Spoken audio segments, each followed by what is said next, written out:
Welcome back to Reliable Prepper. If you're new here, I'm glad you found us. Today's video is one of the most serious and urgent topics we've covered so far: preparing for a nuclear event. With geopolitical tensions escalating, particularly with Russia, the threat of a nuclear disaster feels more real than ever before. You may have heard about recent events like the sabotage of key undersea cables in the Baltic Sea, rising nuclear rhetoric from world leaders, and even new military developments like the EMPs missile strikes from Ukraine. These events, while unsettling, are clear signals that we need to get ready. In this video, I'll walk you through the steps you need to take before, during, and after a nuclear event to ensure your survival. We'll talk about how to prepare your shelter, stock up on supplies, and even how to rebuild your life after such a catastrophic event. I'll also dive into the latest developments in global tensions, what's happening right now and why it matters to you as a prepper. Make sure to hit that like button, subscribe if you haven't yet, and follow us on Facebook for more critical updates. Also, check the link in the description below to sign up for my new free bi-weekly newsletter and grab your free copy of my new ebook, Surviving Civil Unrest, a complete guide. Now, let's get started. Before we get into the details of preparing for a nuclear event, we need to address the situation that's brought us to this critical moment. Right now, geopolitical tensions between Russia and the West have escalated to unprecedented levels, and the actions of President Joe Biden are a major driving force behind this crisis. With just 2 months left in office, Biden has dramatically escalated U.S. involvement in the Ukraine conflict, pushing us dangerously close to World War III during what should be a period of transition. His authorization of advanced weaponry, including U.S.-supplied Army tactical missile systems, ATACMS, has allowed Ukraine to strike deep into Russian territory, targeting critical military supply lines and logistics hubs. These actions have drawn sharp criticism, with some calling for his immediate impeachment, citing reckless endangerment of global stability. This kind of direct involvement has pushed the conflict to a new and perilous phase. Russia has responded by updating its nuclear doctrine to lower the threshold for the use of nuclear weapons. This means that Russia is now more likely to deploy nuclear weapons in response to what it perceives as existential threats, even if those threats aren't nuclear in nature. Continued strikes on Russian targets, especially with NATO-backed weaponry, could be interpreted by Moscow as justification for nuclear retaliation. It's a level of brinkmanship we haven't seen since the Cold War, and the risks are higher now than ever before. What's even more concerning is that Russia has reactivated and expanded its infamous dead hand system. For those unfamiliar, this is an automated nuclear retaliation mechanism designed to ensure a response even if Russian leadership is incapacitated. If sensors detect what the system perceives as an existential threat, it can launch nuclear weapons automatically without human intervention. This increases the likelihood of a catastrophic miscalculation, where a misunderstanding or false alarm could spiral into full-scale nuclear war.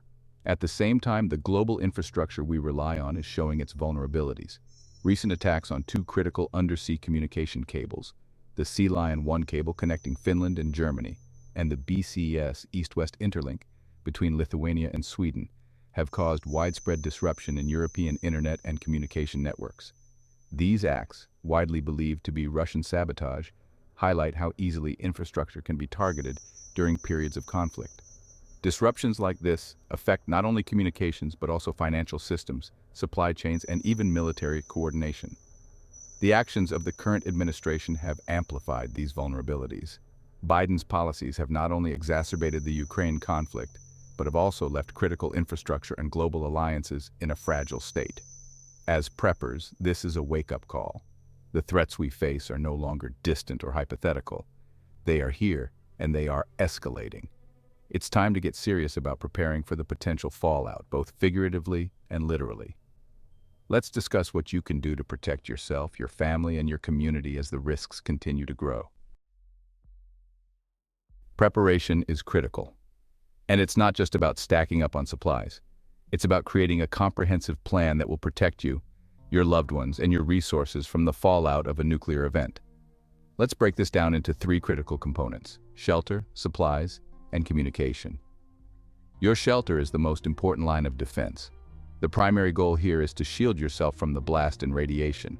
If you don't have a basement or underground shelter, you'll need to make do with what you have.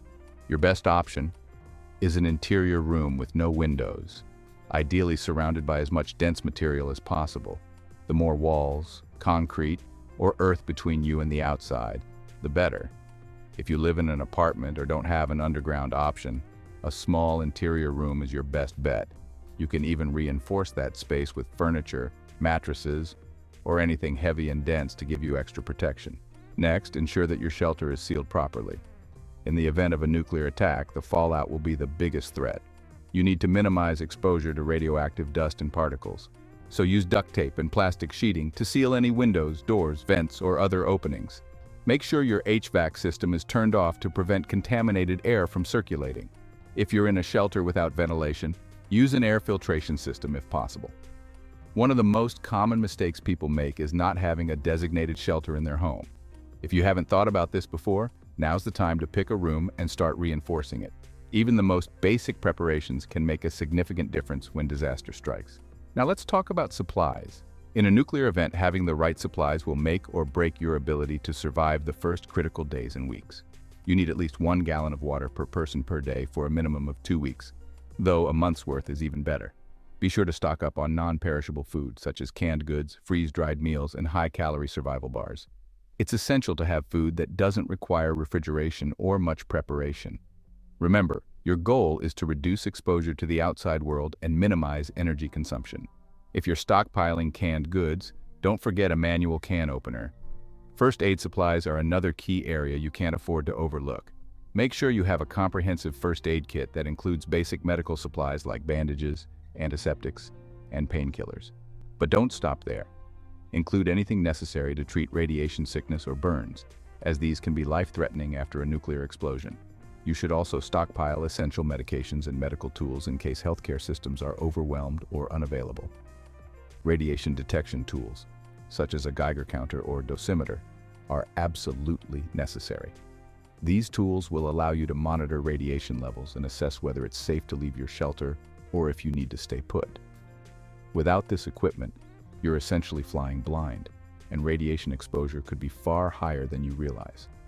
Communication is a critical component of your nuclear survival plan. In the wake of a nuclear attack, traditional forms of communication will likely be unreliable, so you need alternatives. Start by investing in a battery-powered radio or a solar-powered radio to receive emergency broadcasts. Ham radios are another great option for two-way communication, but keep in mind that you'll need a license to use one. If you don't already have one, now's the time to start learning how to use it. A satellite phone is another valuable tool for staying connected when everything else fails. Although it can be expensive, it's worth considering for its ability to function even if the entire communication network goes down. If you can't afford one, make sure your neighbors or community have one to create a communication network. Don't forget to have a family communication plan in place. Know how you'll contact each other and where you'll meet if you're separated. During emergencies, phones often won't work, so you need clear, redundant methods to stay connected. The reality of surviving a nuclear event means acting quickly and decisively. So, let's walk through what you need to do if you're faced with an actual nuclear attack. If you're outside and you see the flash of a nuclear explosion, don't look at it. That flash can cause permanent blindness. Immediately drop to the ground, face down, and cover your head. The blast wave will arrive shortly after the flash, so brace yourself for the impact. You may experience a shock wave, which can cause serious injuries or even throw you off your feet. Get inside as quickly as possible. The goal is to shield yourself from the fallout. Once inside, head straight to your shelter. If you can't get to your shelter right away, go to the most interior room of the building, away from windows, and stay there until it's safe to move. Seal any openings using the materials you've already prepared. Once inside, your primary focus is to minimize radiation exposure. Radiation is a silent killer, and the first 48 hours after the explosion are the most critical. Use your Geiger counter to monitor radiation levels. If the levels are still high, stay indoors. If you are forced to go outside, cover your skin with protective clothing like long-sleeve shirts, long pants, gloves, boots, and a face mask. Remember, the longer you stay inside, the better your chances of avoiding radiation exposure. This period of time, 48 to 72 hours, can make the difference between life and death, so don't take any chances by going out too soon. Once you're in your shelter, the first thing you need to do is make sure you've sealed it properly. If you haven't done so already, use duct tape and plastic sheeting to cover doors, windows, and vents. You want to keep any radioactive dust or fallout from getting inside. Once you've sealed the shelter, it's essential to minimize any airflow. You'll want to turn off any HVAC systems and cover any open vents. This keeps the contaminated outside air from entering the shelter. Use your food and water supplies wisely. Ration your resources to make sure they last for the longest possible time. A good rule of thumb is to eat small, nutritious meals throughout the day rather than larger meals that can deplete your supplies faster. Keep track of what you have and do not consume more than necessary. Water in particular can be scarce, so you may need to conserve it by reducing your physical activity and staying still as much as possible. One thing many people overlook in a shelter is hygiene. Over the course of several days, the confined space will begin to cause unpleasant smells, especially if waste is not managed properly. Make sure to have a bucket or portable toilet lined with trash bags. Seal the bags tightly after each use and place them in a designated area of the shelter to avoid contaminating the air. Having personal hygiene items like soap, wipes, and hand sanitizers will help you manage sanitation, but it's vital to remember that you're trying to conserve all of your supplies for survival. After the blast, once the initial radiation levels have dropped to safer levels, you'll have to start thinking about recovery. The aftermath of a nuclear event is a challenging period that will require both physical and mental strength. Let's go through what you need to do after the explosion and how to make sure you're not just surviving, but preparing to rebuild your life. One of the first things you need to do when you venture out is decontamination. You need to remove radioactive particles that may have attached to your clothing, skin, and hair. This step is crucial for your health, as even small amounts of fallout can cause significant health risks over time. Begin by removing your clothing immediately and placing it in a sealed plastic bag. Do not take it back into your shelter.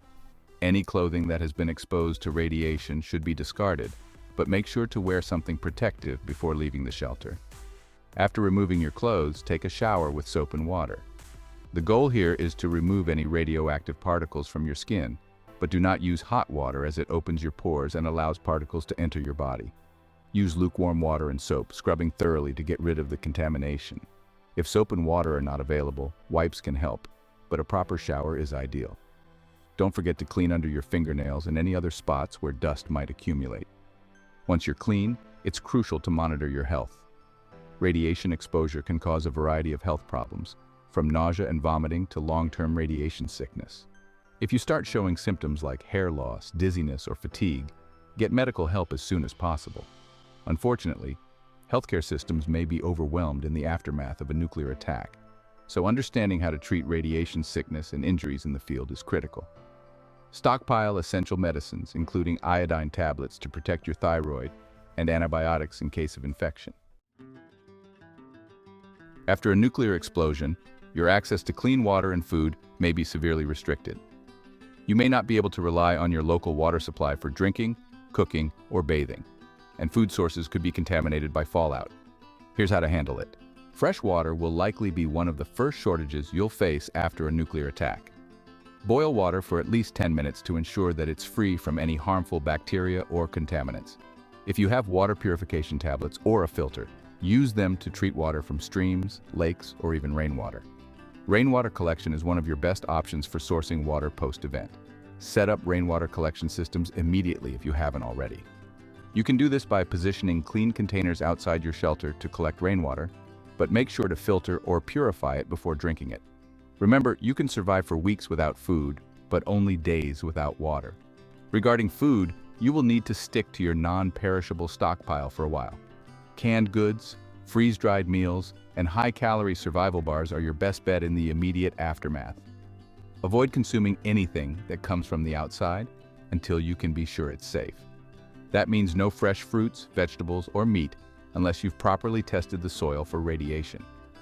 If you have a garden or farm, test the soil first before planting. Radiation can contaminate the soil, and crops grown in this soil could be dangerous to eat. Testing kits are available for purchase, and it's wise to have one in your prep or stockpile. In the long term, you may want to create a root cellar or grow crops in containers to better control contamination levels. Once the immediate risks have subsided, it's time to focus on rebuilding. The nuclear event has caused significant damage to infrastructure, and it will take time to restore things like electricity, communication, and transportation. You'll need to be resourceful and use what you have on hand to begin the recovery process. One of the most important things to focus on is community. Check on your neighbors, collaborate on resource management, and begin setting up systems to share food, water, and medical supplies. Form local networks that can help ensure everyone survives and rebuilds together. This is the time to foster relationships and rely on each other. Also, keep in mind that psychological recovery will be just as important as physical recovery. The trauma of a nuclear event can have long-lasting effects on mental health. Keep morale high, stay positive, and don't hesitate to reach out for help if needed.